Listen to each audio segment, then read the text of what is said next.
Hello बच्चों, आज हम फिर से एक नया टॉपिक पे आए हैं जिसे हम क्या कहते हैं, टिश्यू कहते हैं, है ना। तो सबसे पहले आपको टिश्यू पढ़ने से पहले, ऊतक पढ़ने से पहले आपको बहुत सारे चीज का कॉन्सेप्ट जानना जरूरी है। पहला ये क्या है बेटा, सेल। क्या है? सेल। सेल यानी कोशिका होती है ना। कोशिका जो है एक साथ जुड़कर ये अलग अलग सेल है ना, एक जगह ग्रुप बनाए हुए हैं। ये इसको हम लोग क्या बोलेंगे, टिश्यू कहलाता है, group of cell. Group of cell एक जगह सेम स्ट्रक्चर से इकट्ठे हुए हैं, ठीक है। और उसका एक फंक्शन होता है, स्पेसिफिक फंक्शन होता है। वो क्या बनाता है बेटा, ऑर्गन बनाता है। ऑर्गन क्या बनाता है आगे चल के, ऑर्गन सिस्टम बनाता है। ऑर्गन सिस्टम आगे चल के क्या बनाता है, एक ऑर्गेनिज्म का फॉर्म करता है। ऑर्गेनिज्म यानी जीव का फॉर्मेशन करता है। ये आपके बेसिक कॉन्सेप्ट याद होना चाहिए। अब टिश्यू जो है उसका डेफिनेशन देखें, मैंने क्या लिखा है, group of cell with similar structure, मतलब एक प्रकार की कोशिका जो एक ग्रुप बनाया है और उसके द्वारा क्या किया गया है, स्पेसिफिक फंक्शन, विशिष्ट कार्य किया जा रहा है, उसी को हम क्या कहते हैं, टिश्यू कहते हैं, ठीक है।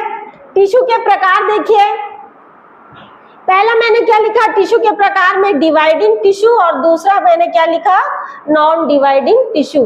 डिवाइडिंग मतलब नाम से ही पता चल रहा है, डिवाइडिंग मतलब जिसमें विभाजन करने की क्या होती है, क्षमता होती है। तो डिवाइडिंग टिश्यू को साइंटिफिक टर्म से क्या नाम से जाना जाता है, मेरिस्टेमेटिक टिश्यू। डिवाइडिंग टिश्यू का क्या नाम से जानते हैं, मेरिस्टेमेटिक टिश्यू। दूसरा नॉन डिवाइडिंग टिश्यू को हम क्या नाम से जानते हैं, दूसरा नाम क्या नाम से जानते हैं, परमानेंट टिश्यू, ठीक है। अब हमको क्या देखना है, मेरिस्टेमेटिक टिश्यू के कितने प्रकार हैं। मेरिस्टेमेटिक टिश्यू के 3 प्रकार हैं। पहला क्या है, एपिकल मेरिस्टम, बताइए, एपिकल मेरिस्टम। दूसरा लैटरल मेरिस्टम, और तीसरा है इंटरकैलरी मेरिस्टम। मेरिस्टम मतलब जिसमें विभाजन करने की क्षमता है ना। तो ये मेरिस्टेमेटिक टिश्यू के 3 प्रकार है। उसी तरह परमानेंट टिश्यू के भी कितने प्रकार है बेटा, 2 प्रकार है, सिंपल परमानेंट और कॉम्प्लेक्स परमानेंट। सिंपल परमानेंट और कॉम्प्लेक्स परमानेंट। ये सिंपल परमानेंट के भी 3 प्रकार हैं। पहला है पैरेन्काइमा, दूसरा है कोलेनकाइमा, और तीसरा है स्क्लेरेन्काइमा। हम इसको फर्दर आगे एक एक करके देखेंगे। कॉम्प्लेक्स परमानेंट टिश्यू को हम 2 भागों में विभाजित करते हैं, जिसे हम क्या बोलते हैं, जाइलम और फ्लोएम, जिसे हम संवहन ऊतक के नाम से जानते हैं। नेक्स्ट स्लाइड में देखते हैं, हम मेरिस्टेमेटिक टिश्यू को हम डिटेल से देखते हैं। परीक्षा में मेरिस्टेमेटिक टिश्यू और कॉम्पिटिटिव एग्जाम में मेरिस्टेमेटिक टिश्यू क्या होता है उससे रिलेटेड क्वेश्चन बनते हैं। तो मेरिस्टेमेटिक शब्द कहाँ से आया, एक ग्रीक वर्ड है। कौन सा वर्ड है, ग्रीक वर्ड है। मेरिस्टोस मतलब क्या होता है, डिवाइड। डिवाइड यानी विभाजन करने की क्षमता।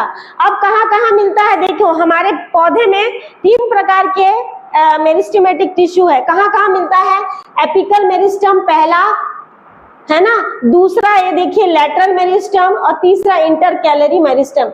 एपिकल मेरिस्टम जिसका नाम से ही पता है, जैसे तने के ऊपर वाला पॉइंट में हमको ये एपिकल पॉइंट है, ये एपिकल पॉइंट में ही एपिकल मेरिस्टम पाया जाएगा, जिसे हम एपिकल ग्रोथ के नाम से जानते हैं। ये एपिकल ग्रोथ के लिए रिस्पॉन्सिबल होगा। कहाँ कहाँ होता है एपिकल ग्रोथ, एक तना में होता है और एक क्या होता है, जड़ में होता है, जड़ के टिप में होता है। आ रहा है ना, समझ गए। तो ये एपिकल मेरिस्टम 2 जगह पाया जाएगा। दूसरा हमने लिया है लैटरल मेरिस्टम। मैंने इससे पहले क्लास में बताया था डेंड्रोक्रोनोलॉजी।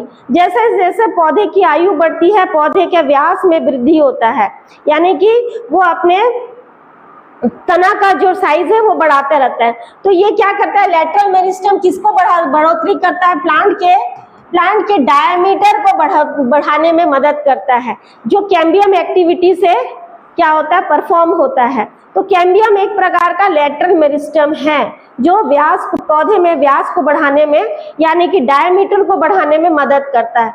अब तीसरा देखते हैं इंटरकैलरी मेरिस्टम। इंटरकैलरी मेरिस्टम पौधे में देखिए 2 भाग होता है, एक नोड रीजन होता है, ये नोड रीजन है, ये नोड रीजन है, और ये इंटरनोड रीजन है। तो इंटरकैलरी मेरिस्टम जो है ये नोड रीजन में पाया जाएगा। यहाँ पर ये नोड रीजन में जहां से लीफ का ओरिजिन होता है, ये देखो यहाँ से लीफ निकल रहा है, ठीक है। तो ये क्या करता है, लीफ के बेस को आगे बढ़ाने में मदद करता है और इंटर नोड्स को, नोड रीजन को क्या करता है, एक मजबूती और या उसके डायमीटर को बढ़ाने में मदद करता है। नेक्स्ट